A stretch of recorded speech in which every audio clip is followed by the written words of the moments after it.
Another job in your topographic map lab is to construct a topographic profile. This demonstration video will walk you through those steps. So here we have a topographic map from which we will construct a topo profile along the line A to B, east-west across the map. The first step in constructing a topographic profile is to label the contour lines, and so we have to find a reference elevation, and we'll use this benchmark of 982 feet and reason that the contour line that is closest to the stream is actually lower than 982 feet, and that if our contour interval on this map is 20 feet, then the lines on either side of this benchmark must correspond to that interval, and we'll label this one as 980 and label this one as 1000. And so every point in between these two lines will be an elevation between 980 feet and 1,000 feet above sea level. So now that we've got a reference point, we can follow this 980-foot contour line around the map and label it in other places and use it to leverage information on either side of it. 980 moving away from the stream plus 20 is 1,000. We're still moving uphill. I can verify that by looking at these small streams that also cross the contour lines. And the rule of V's says that when a contour line crosses a stream, a slight V is formed in the line, and the V will always point upstream or in an uphill direction. So I know that these values are increasing as I go in this direction.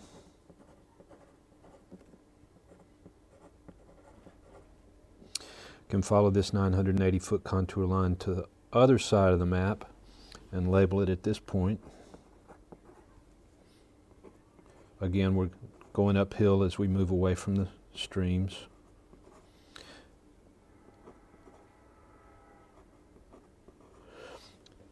For this set of contour lines, I can see a special symbol on them. These little tick marks are called hachures, and the hachures indicate that this is a closed depression. And there's a rule that you must follow when you're labeling these lines, and that is when you change direction from going uphill to downhill, you repeat the last contour line that you crossed. So this one is the repeat, 1040. Now we're going downhill, and so this innermost hachured contour is 20 feet lower, 1020 feet. This contour line is uphill of all of those, and I'm just going to write down here 1060. So I've got the contour lines labeled now along the line A to B, and so it's time to use a piece of scratch paper, slide it up to that line, and I'm going to make a mark everywhere a contour line crosses the line of profile, and then I'm going to label that. So I'll start over here. First I'll mark the margin.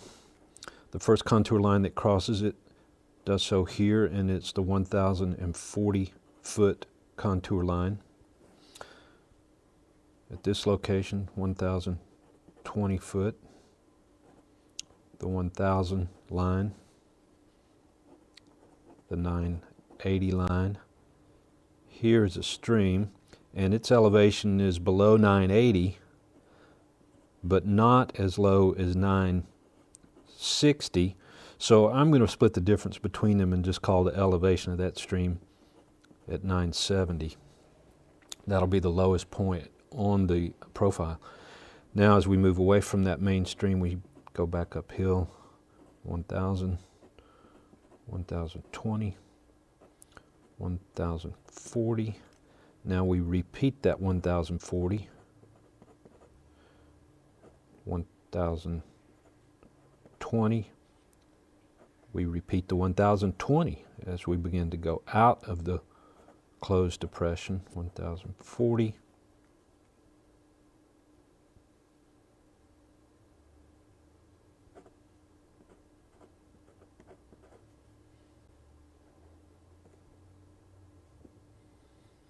And the edge of the map is at this location.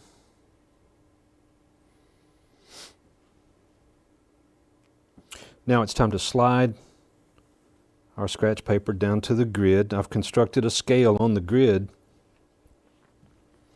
that corresponds to the contour interval. I know that I'll never go any lower than 970 on the grid, so my bottom line is equal to 960, 980, and I go up to 1100 at the top. So I should be able to fit the entire profile in place. Now, what elevation did I start at? It's not right on a contour line, but it's between 1040 and 1060, so I'll estimate the starting elevation to be about 1,050 feet, and that point would be here. 1,040 then occurs directly above this point. Now, some people will slide this scratch paper up and down, and that's not a bad idea to correspond with the elevation you're working at. So this is 1020. I've got it at the 1020 line, and that's where the point goes. Drop this one down to 1,000. 980. Said my stream was going to be 970. Back to 980. Back to 1,000.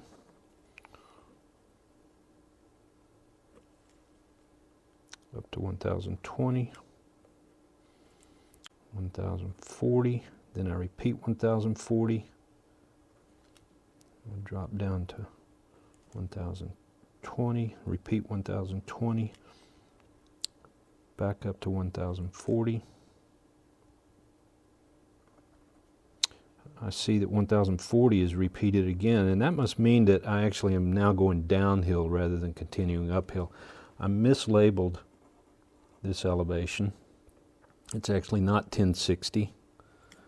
It would really be 1020.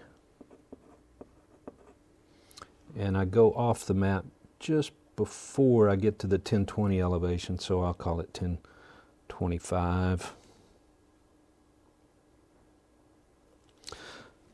So I've transferred my elevations from the horizontal map surface using the labeled contour lines to scratch paper and then onto the topographic profile. So now it's time to connect these dots with the smooth line.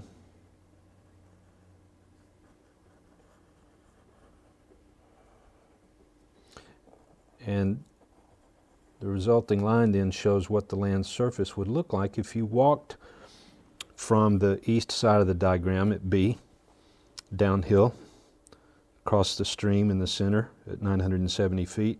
You walk back uphill, then down into a depression, out of the depression, and then back downhill again. So this method is pretty straightforward. The first step is to get your contour lines labeled. Then, using a piece of scratch paper, carefully and accurately transfer the location of the contour lines to the scratch paper, noting the elevations as you go. Slide down to your grid, construct a scale so that all of your data points will fit. Plot the points, and then connect with the line. That's it.